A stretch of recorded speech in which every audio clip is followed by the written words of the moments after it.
Okay sir. దాంతో పాటుగా TDP and Janasena పార్టీకి సంబంధించి సమన్వయ కమిటీ మీటింగ్ జరిగింది. దాంతో పాటు 28దో తారీఖున మేనిఫెస్టో కూడా రాబోతుందండి. అంటే ఒక పక్కన వైసీపీకి వైసీపీకి ధీటుగా వీళ్ళు మేనిఫెస్టో ఉండబోతుందంటారా? ఈ మీటింగ్‌లో ఎలాంటి అంశాలు చర్చకొచ్చే అవకాశం ఉందంటారు? ఇప్పుడు ఒకటి వాస్తవ పరిస్థితి ఏంటి అంటే, హ్మ్. దాదాపుగా 2022 మార్చి 14వ తారీఖు ఇప్పటం గ్రామంలో జరిగిన జనసేన పార్టీ ఆవిర్భావ దినోత్సవ వేదిక నుంచే పవన్ కళ్యాణ్ గారు రాబోయే 2024 ఎన్నికలకి ప్రభుత్వ వ్యతిరేక ఓటు చీలనివ్వను అని చెప్పని ఒక స్పష్టమైన ప్రకటన చేయడం జరిగింది. హ్మ్. ఆ రోజు నుంచి కూడా రాబోయే ఎన్నికల నాటికి ప్రధాన ప్రతిపక్ష పార్టీలు అంటే జగన్మోహన్ రెడ్డి గారికి వ్యతిరేకంగా పోటీ చేసే ప్రధాన పార్టీలు ఓటు చీలనివ్వకుండా ఉండటం కోసం ఒక సైద్యతోటి ఎన్నికలకు వెళ్ళబోతున్నాయి అని చెప్పని ఒక భూమికి సిద్ధమైంది. హ్మ్. అది గ్రాడ్యువల్‌గా అప్పటి నుంచి ప్రజల్లో చర్చోపచర్చలు జరిగిన తర్వాత చంద్రబాబు నాయుడు గారి అరెస్టు సందర్భంగా మెటీరియలైజ్ అయింది. అంటే అప్పటి వరకు ఫ్లూయిడ్ స్టేట్‌లో ఉన్నది ఒక సాలిడ్ స్టేట్‌కి రీచ్ అయింది. అధికారికంగా ప్రకటించడం జరిగింది.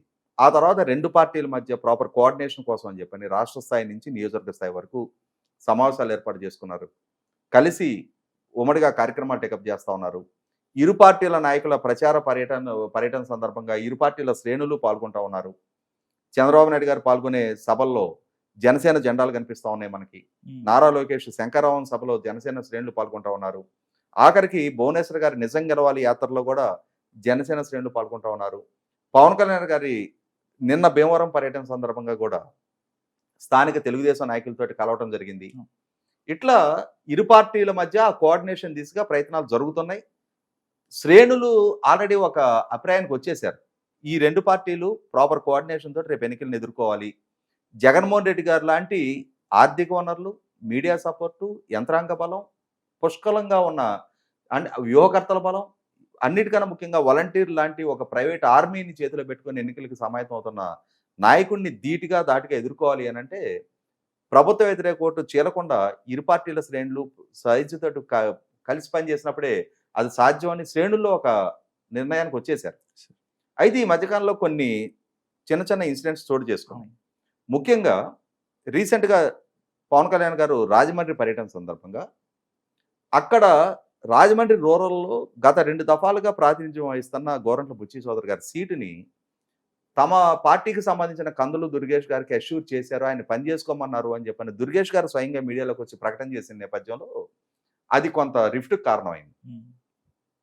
ఎందుకంటే బుచ్చి చౌదరి గారు తెలుగుదేశం పార్టీలో చంద్రబాబు నాయుడు గారి కన్నా సీనియర్ పార్టీ వ్యవస్థాపక సభ్యుడు ఆయన. ఎన్టీ రామారావు గారు పార్టీ ఏర్పాటు చేసినప్పుడు మొట్టమొదటి 5-6 వ్యవస్థాపక సభ్యుల్లో ఆయన ఒకడు. తర్వాత తెలుగుదేశం పార్టీ ఆవిర్భావం తర్వాత ఇప్పటి వరకు జరిగిన 9 అసెంబ్లీ ఎన్నికల్లో ఆయన వరుసగా కంటెస్ట్ చేస్తూ వచ్చారు. ఇప్పటికి 6 సార్లు నెగ్గారు ఆయన. మళ్ళీ రేపు 10వ కూడా పోటీ చేయడానికి సిద్ధమవుతున్నారు. ఆయన ప్రాతినిధ్యం వహిస్తున్న నియోజకవర్గం అది. అటువంటి నియోజకవర్గానికి సంబంధించి ఒక ప్రకటన లేదు ఒక నిర్ణయం జనసేన పార్టీ ఏకపక్షంగా తీసుకుంటే అది సాధ్యం కాదు. ఖచ్చితంగా తెలుగుదేశం జనసేన కలిసి కూర్చొని నిర్ణయం చేయాలి. తర్వాత అటువంటి సీనియర్ నాయకుడికి మొట్టమొదటిగా ఆయనతో సమన్వయం చేసుకున్న తర్వాత ప్రకటన చేయాలి. ఈ ప్రాసెస్ ఏం జరగకుండానే దుర్గేష్ గారు ఆయన స్వయంగా మీడియాలోకి వచ్చి నన్ను పవన్ కళ్యాణ్ గారు పని చేసుకోమని చెప్పారు అని చెప్పని ప్రకటించడం అది ఇరు పార్టీల శ్రేణుల్లో కొంత కన్ఫ్యూజన్ క్రియేట్ చేసింది. ఎట్లా పవన్ కళ్యాణ్ గారు ఏకపక్షంగా ఇటువంటి ప్రకటన చేస్తారు, ఇటువంటి అష్యూరెన్సెస్ పవన్ కళ్యాణ్ గారు చేయలే, కానీ పవన్ కళ్యాణ్ గారు నాకు చెప్పారు అని చెప్పని దుర్గేష్ గారు చెప్పడం జరిగింది. దాంతో ఏమైపోయిందంటే ఈ సైజ్ ఇక ఉండదా, ఎవరికాళ్ళు ఏకపక్షంగా నిర్ణయాలు తీసేసుకుంటున్నారా, ఇంత సీనియర్ నాయకుడికి సంబంధించి ఈ పార్టీ కన్సెంట్ లేకుండా వాళ్లే ఎట్లా నిర్ణయం ప్రకటిస్తారు అని చెప్పని కొంత చర్చకు దారితీసింది. ఈ నేపథ్యంలో ఇది అంటే అంటే చిన్న చిన్న బాలారిష్టాలు అంటాం మనం. అంటే మన చిన్న పిల్లాడు మొట్టమొదట బుడిబుడి అడుగులు వేసేటప్పుడు కూడా పడతాలు ఎగుస్తూ ఉంటాడు. తర్వాత ఈ బాలారిష్టాన్ని అధిగమించిన తర్వాత పూర్తి స్థాయి నడక నేర్చేసుకుంటాడు. అలాగే ఈ 2 పార్టీల మధ్య సైజులో ఎదురవుతున్న ఈ బాలారిష్టాన్ని అధిగమించాలి, ఇక ఈ కమ్యూనికేషన్ గ్యాప్ ఉండడానికి వీల్లేదని చెప్పని వెంటనే ఎప్పుడైతే ఇది ఒక చర్చకు దారితీసిందో నిన్న రాష్ట్ర స్థాయి సమన్వయ కమిటీ సమావేశం ఏర్పాటు చేసుకొని ఇక దీన్ని ఈ ఇష్యూస్ని యాజ్ సూన్ యాజ్ రిజాల్వ్ చేసుకోవాలి, ఉమ్మడి మేనిఫెస్టో ప్రకటించేయాలి, అభ్యర్థులు ఎవరెవరు ఏ నియోజకవర్గాల్లో పోటీ చేయాలనుకుంటున్నారు, ఎవరెవరు ఎన్ని స్థానాల్లో పోటీ చేయాలనుకుంటున్నారు, ఎక్కడ ఎవరెవరు పోటీ చేయాలనుకుంటున్నారు అభ్యర్థులను కూడా దీన్ని నిర్ణయం చేసుకొని ఇక ఎన్నికలకు సమాయత్తం అవ్వాలి. ఈ మధ్యలో ఈ చిన్న చిన్న కమ్యూనికేషన్ గ్యాప్లు రాకుండా చూసుకోవాలి అని చెప్పని నేను ఇష్యూస్ అన్ని ఓపెన్గా మాట్లాడుకొని నిన్న ఒక కామన్ అంటే Agenda.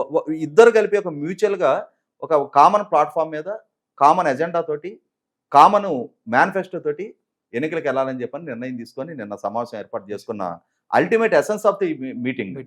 ఆ మీటింగ్ ఎసెన్స్ ఏంటి అంటే ఇక ఈ వైరుధ్యాలు ఇక లేకుండా కలిసిమెలిసి వెళ్ళాలని చెప్పని ఒక నిర్ణయానికి రావడం జరిగింది.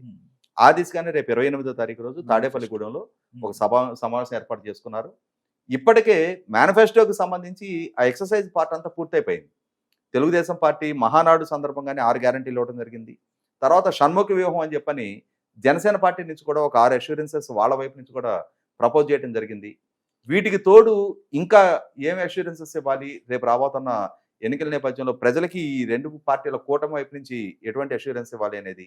అదే సందర్భంలో రీసెంట్గా చంద్రబాబు నాయుడు గారిని ఢిల్లీకి పిలిపించి ఎన్డీఏలో జాయిన్ కమ్మని భారతీయ జనతా పార్టీ నాయకత్వం కూడా ప్రతిపాదించిన సందర్భంగా ఆ వాటి గురించి కూడా వాళ్ళకి ఎన్ని సీట్లు కేటాయించాలి, ఎక్కడెక్కడ కేటాయించాలి అనేవి ఇవన్నీ కూడా అంతర్గతంగా వీళ్ళు మాట్లాడుకోవడం జరిగింది. బహుశా నేను అనుకోవటం ఈ వారం చాలా కీలకం. ఈ వారం ఎండింగ్కి వచ్చేటప్పటికి రేపు 28 తాడేపల్లిగూడెం సభ వేదిక నుంచి భారతీయ జనతా పార్టీ వైఖరి, అలాగే ఈ 2 పార్టీల ఉమ్మడి మేనిఫెస్టో అంశం, అభ్యర్థుల ఖరారు, ఎన్ని స్థానాలు అనేది అన్ని ఇష్యూస్ కూడా ఒక లాజికల్ కంక్లూషన్కి రావడానికి ఆస్కారం ఉంది.